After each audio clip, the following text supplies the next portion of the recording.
Hi, magandang araw. Nandito na naman ako sa farm na pinag-reliefan ko. At liban nga sa pagmimilking, nakisuyo na rin ang boss dito na mag-feed out ako. Unang araw ito ng pagsisimula ng feed out sa farm na to. Ito yung minower na grass at na-ferment na ginawang bale. Back up to kapag kinulang na sa pagkain ng mga baka o kung masyadong basa ang ibang mga padak.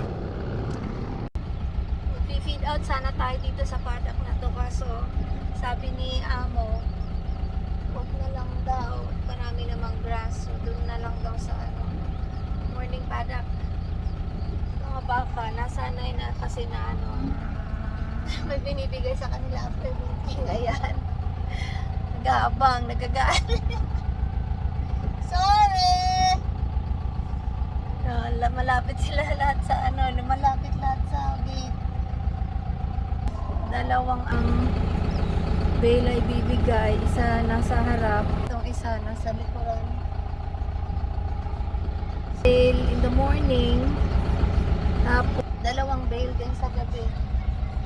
Kasi sa farm na to, short sa grass, inom lang talaga. Kahit may in-shed feeding, may palm kernel, hindi pa rin sapat sa kanila. Tingnan mo, baka tapos na nila mag-milking, kakapunta lang nila sa paddock na yan, pero ubos na yung grass.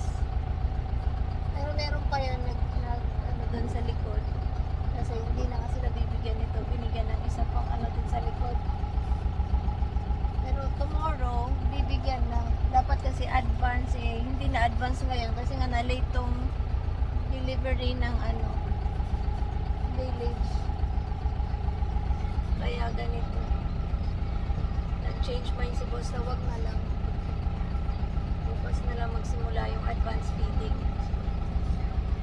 Sa likod ng tractor, nakakabit ang baler, isang implement na may mekanismong umiikot para unti-unting mag-feed out ng mga bale. Kontrolado ng driver mula sa loob ng tractor kung gaano karami, gaano kabagal ang paglabas ng bale. Gusto kasi ni Amo pa konti-konti lang ang pag-drop, tama lang ang sukat, hindi sobra at hindi rin kulang. Bakit? Kasi kapag sobra ang bagsak, natatapakan na ng mga baka, hindi na nila kinakain. Sayang na ang feed, dagdag gastos at higit sa lahat, nakakasira ng grass growth sa paddock dahil naapakan lang at nadudurog.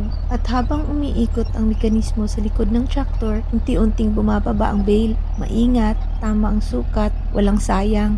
Ganito rin pala dapat ang buhay, hindi minamadali, hindi inuubos ang minsanan, pinag-uusayan at pinagpapasalamat at ibinibigay ng buong puso sa tamang oras at sa tamang paraan. Shoutout nga pala kay Julius Ranan Mabanta, Martin Maglantay, Merlina Banhawan Puaso, Armando Garcia, Victor Kina Kagimbal, Roland Berg, Mary Ann Escandor, Serene N. Mertudete, Oel Acosta, Rodate at Hanon Fernandez. Maraming salamat sa pag-share ng videos ko. Sa susunod naman yung iba.